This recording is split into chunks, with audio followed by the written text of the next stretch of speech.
During October 7th, I was in the kibbutz with my wife, my kids, my wife parents, and my dog.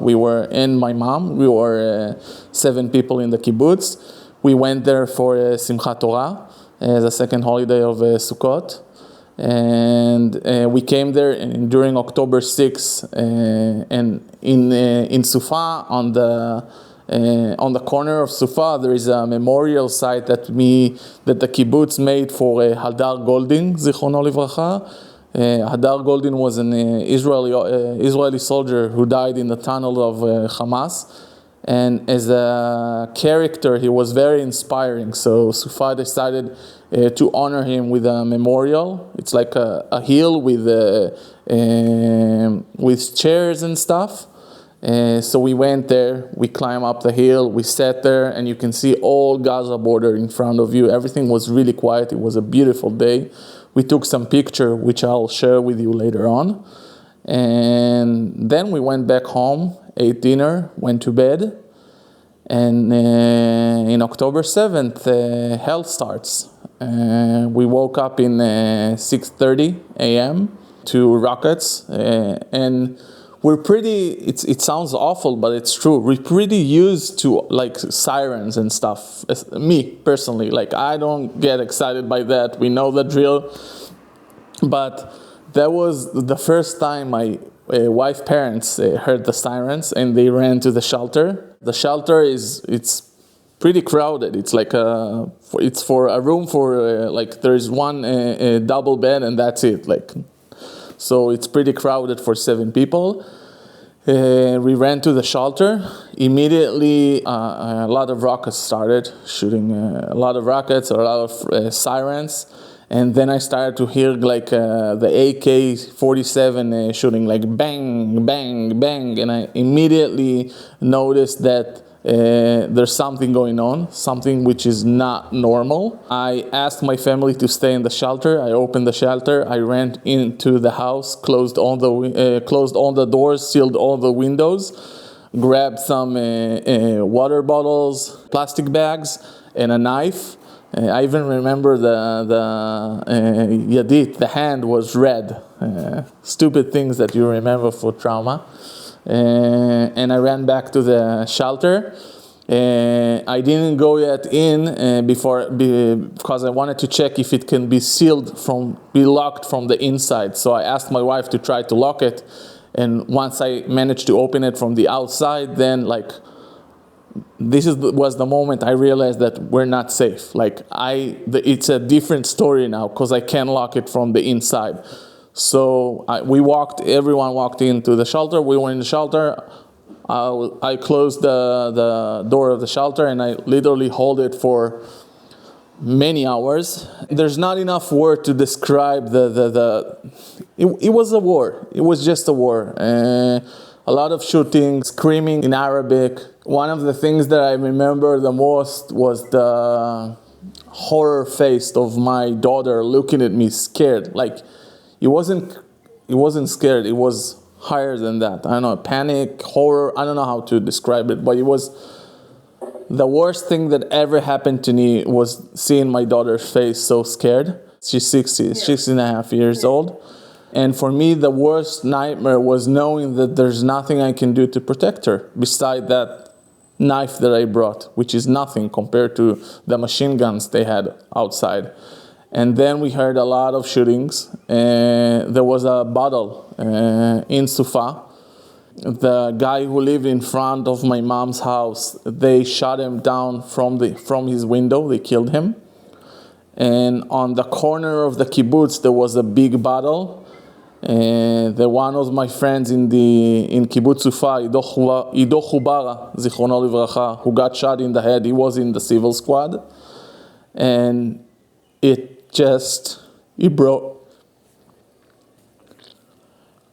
broke me. And knowing that friends from my kibbutz that I knew got killed, knowing that there's nothing you can do to stop it, and there's like that you don't have weapon, you don't have rifle, you don't have anything, that was just, my heart was broken.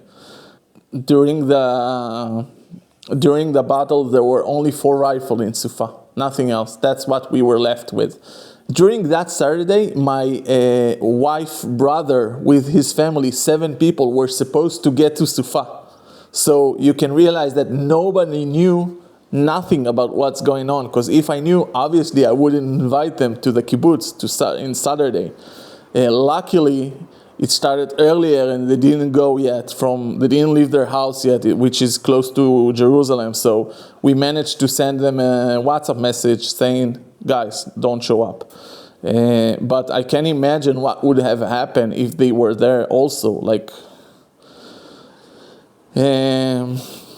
I'm sorry, I'm still struggling talking about it a little bit.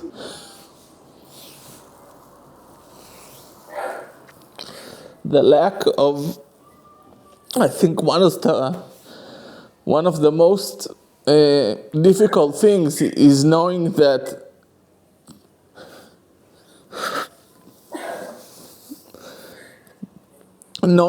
your child is not going to trust you the way he did before is heartbreaking. It just breaks my heart.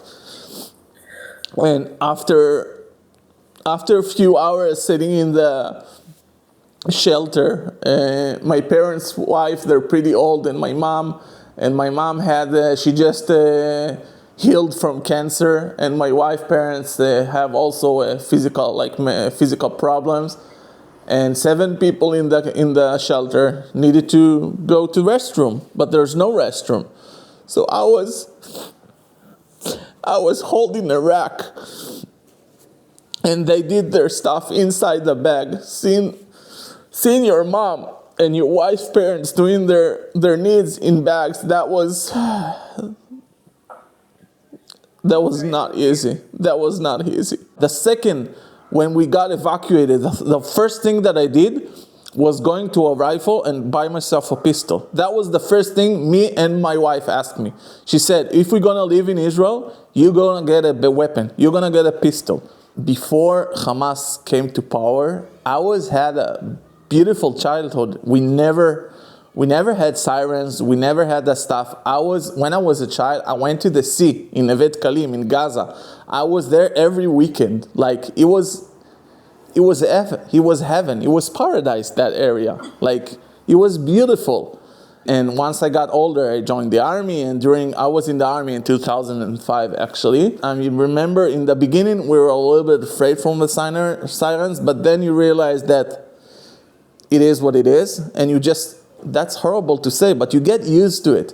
And I remember when I was dating my first girlfriend in the army, and there were sirens, you know what I did? I took the blanket and I just covered us. I said, oh, that's it, you're safe. There's nothing else you need to do. Don't worry about it. I'm sorry, but it's rude to say, but that's true. We were so stupid that we really thought that nothing can harm us. Nothing. A year before October 7th, they started to take all the rifles from the armory of my kibbutz. In the end, in October 7th, there were only 4 rifles. That's what's left. That's what we were fighting with. And after all that happened, and after my friend got shot, I realized that the only one that I can trust, there are two elements. One is God, the second one is myself. And this is why, I was I couldn't lift myself out of the bed until my daughter told me something. She's like, Dad, what can we do to fix it? And I said, you know what, honey? I'm going to fix it. I'm going to make it better. And she said, how are you going to do that? And I said, I will make sure to make it happen. And she said, well, if you do that, then I trust you. That was the sentence, life-changing. And then I realized that I have to make an action. And we gathered up some friends, and we cooperated. We founded the Civil Squad of Israel. That Civil Squad of Israel mission is to equip the civil squads physically and mentally. My dream was to build that's why, actually, that's also a different story, but the reason I brought my wife's parents to kibbutz was to show them the investment, because I wanted to build a home in my kibbutz. But Besides that, my wife couldn't live with those sirens, so we tried to find a peaceful place that we can raise our kids, and my dream was going back and build myself a home when my children can play in the playground outside of the house with no cars, and a lot of like quiet. I don't think my wife will agree to go back south. No, I don't. To be realistic, no. 3 deaths, and if we're talking about property damage, there were rockets that were fired on Sufa. There were a few damages, but the big one was that a rocket fell on one of the houses and completely destroyed the house, the kitchen and everything. But we were laughing at those people that the rocket fall, because they told us that the renovation that they did, they renovate their kitchen to a color of pink, like bazooka. So we said, oh, finally it falls. Now you can renovate and make it like looks good. A lot of dark jokes during that time. All the area is a restricted area, so all the kibbutz was evacuated to 2 places. The people that working in the factories and can't go and have to stay like close in proximity to the kibbutz, they live now in Ofakim, in a building in Ofakim. And the rest of the kibbutz, which is most of the kibbutz, also got evacuated to Ramat Gan, living in a building in Ramat Gan. For people who know kibbutznikim, you know how funny it is to see people that used to kibbutzes trying to live in the big city. That's like comedy, actually. Most of them are not working for 2 reasons. One is people that work in agriculture in the south. Everything is ruined, so they can't go back to their jobs. The second thing is that even the people that do manage to work, you can't really work. For example, myself, before October 7th, something that took me 5 minutes, now take me 3 days, between 2 or 3 days. So, like, you can try to work, but it all depends about your company. For my specific company, they got my back. They literally told me, Neil, take your time, do whatever is needed to make yourself heal. But not all the companies are like that. Everyone got attacked. Bedouins got attacked and got shot and got dead. Arabs got shot and got dead. Jews got shot and got... Believe me, the bullet, he doesn't care if you're a Jew, Arab, Druze, Bedouin. He doesn't care, the bullet. And the same as goes from the terrorists who fired it. They don't care. For them, Arabs, Israelis, they're Israelis. That's it, period. Druze, Bedouin, the same thing. And I think that the people, I'm not talking about the government, which is completely different, but if we're talking about people of the nation, I think they realize that. After October 7th, I truly believe that people realize that we're one. We're Israelis. That's it. They don't compare, they don't differentiate between Israeli Arab, is he Orthodox Haredi or Kippah Sruga. They don't care about that stuff. Physically, they're okay. They're unharmed. Mentally,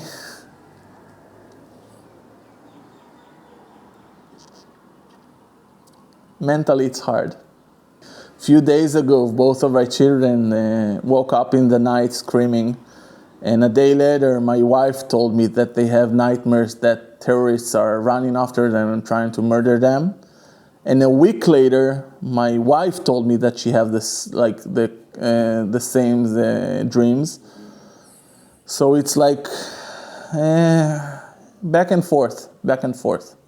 Sometimes we're okay. The other day we're not okay. It's like waves. It's kind of a wave. Ido was a great guy. He was a civilian who got hurt, but during his army, he was a major in the army, Seren. He was an officer in tanks, in the tanks brigade. Great guy, worked in IBM as a civilian. He was a lovely family guy, real nice guy. And I have photos of him and my small girl, my older girl when she was young. There's a photo of him doing like circles, dancing in circles with him. He was a great guy. He was truly a great guy and a great father. Even people with pistols, everyone that had something that can fire bullets went outside. Ido has a rifle, but also people with pistols went outside. There were about 6 people that fought during those about 30 terrorists. So Ido was the first one who died.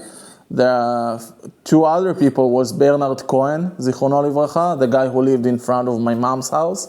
He made an aliyah actually from Scotland when he was younger, and he joined the kibbutz. He was a funny guy, Scottish funny guy who loved diving.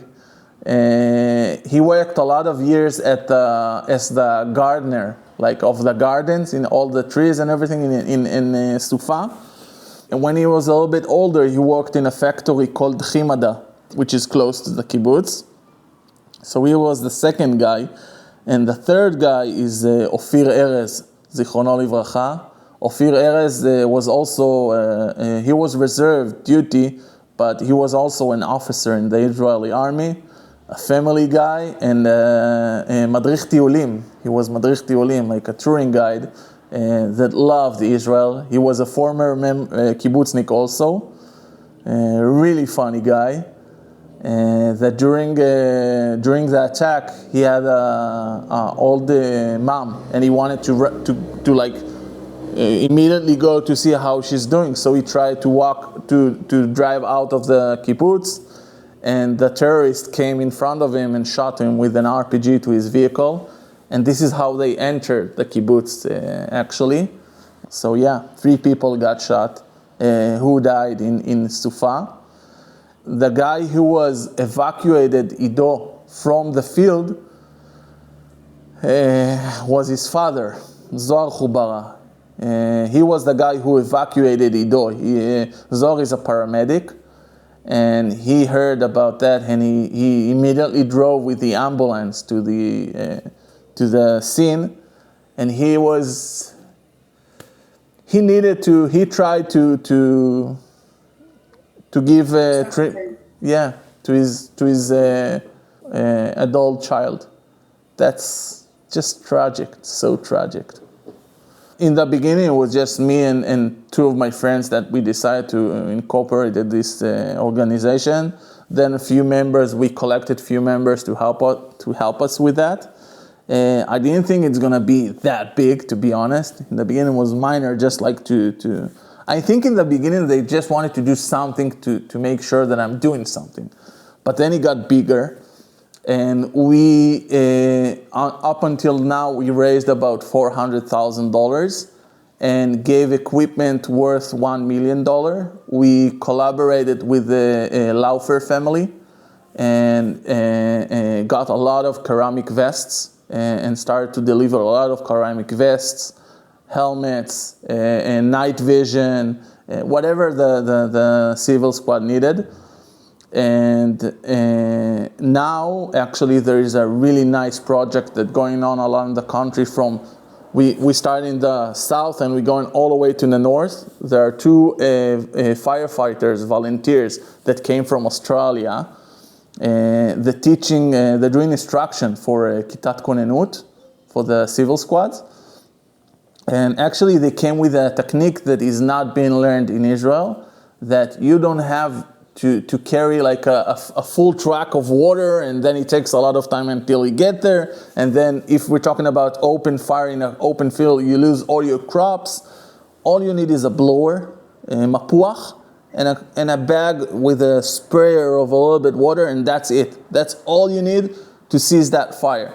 And once we started doing that and doing the instructions in the north, the people of civil squads, like the civil squads, all the settlements were amazed. We got amazing feedback saying, guys, that's like, it's gonna save us millions of shekels of crops. And for me, that was like, there's not enough word to describe how happy it made me that I could do something worth something that I can like really help.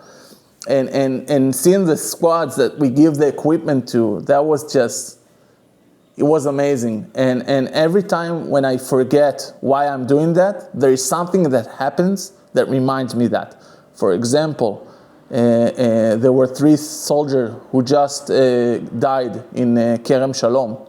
One of them is the son of a member of Kitat Konenut in a kibbutz in the north that we gave equipment to, and we're like talking to him on a monthly or weekly basis. So every time I'm like going a little bit down, something happened that reminds me why it is so important to do what we're doing.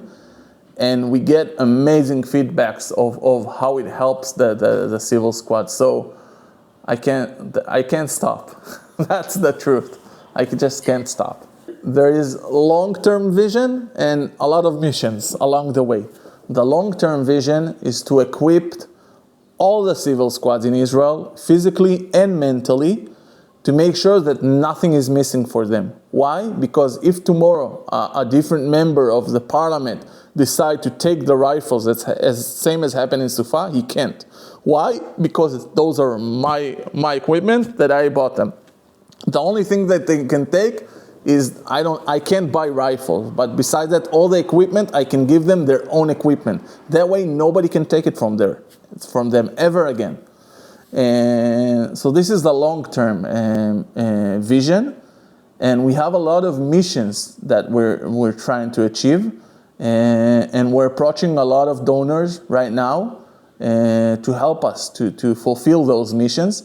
One of the things that I'm most proud of is that it's a little bit different from other non-profit organizations. In other places that I've heard, one of the reasons that I cooperated with this non-profit organization is that there's a lot of like organizations that take like huge salaries. And one of the things that I'm proud of is everything is 100% volunteer. So I promise to our donors that we're gonna keep doing that. We're gonna keep every dollar that they gonna invest. Obviously, there is like a little bit of operation and stuff, but more than 90%, even 95% will be invested in equipment. My mission is not taking that money and I don't know what doing whatever. My mission is to give those money directly to those civil squads. And this is why I was the one who cooperated that, because I came from that field and I want to make sure that the people on the ground get that money, not somebody above that like, I don't know, whatever. I want to make sure those civil squads get their money, get the equipment, make sure they use it properly. And up until now, it's going awesome. Lots of like amazing feedbacks. A lot of settlements that are not on the border calling me saying, hey, Nir, we want to do that also. We want to get also the instructions. So now actually we're planning of the second trip of the Australians volunteer to bring them back here so they can keep doing whatever they're doing, all the training and stuff. And it's going pretty good. I will divide it to a couple of questions. The atmosphere, it depends which specific date and timer you're asking. There are some time which is really good, and every time they get like a tiny rumor of something that's going on the news, everything goes down. The deal, going to Rafah, give the deal, woo! So it's like a roller coaster for them. And since they're all like, think about you growing up and all the settlements around you is being like killed, murdered, kidnapped. That's what's going on with them. Like we know everyone for that. I grew up with each single one of my, this is something that I didn't say. One of my best friend is still hostage by Hamas. Tal Shoam. We grew up together. His original family name was Kohengold. He used to live in Kibbutz Cholit. After he got married and everything, He and his wife changed the name to Shoham. They have 2 children. They live up in the north, and they came to Be'eri to his wife's parents for a vacation, and they got kidnapped. At the end, the kids came back. Tal is still over there. Tal was my best friend during the school. My best friend. We were unbreakable. And the same goes to all the rest of the people in the regional council. So we grew up together. We know everyone. So every tiny rumor that happens, we go down. Every time they're talking about a deal, there is like a kind of it's not a celebration, but there is smiles, like there is hope, and then the hope goes. And the second thing is that they don't feel safe to go back yet. Like, we're talking about Rafah. Rafah is like right in front of Sufa. We're talking about the southern border of Gaza Strip. That's like literally all Eshkol Regional Council is on the south. Like on the north, it's Ashkelon and stuff. But if we're talking about the border that got affected the most, we're talking about the south of Gaza. So even if they hear about like the rumors of being evacuated and getting back to their settlements, they're scared, and they should be, because it's not over yet. Like yesterday we saw fires, rockets on Kerem Shalom. Kerem Shalom is 5 minutes from Sufa, literally. Like, so, I don't know. My family is alive. That's positive. There's no rain and we can travel across the country where it's safe. That's a positive. And the project that I'm doing, which is positive, I just told my wife, this is the way of me healing. Like, the project keeps me alive. I hope that we could help the rest of the civil squads around the country, because they do need it. The organization, it was born out of necessary, out of need. So I hope that I'll manage to help everyone that are asking me to help them. That will be amazing.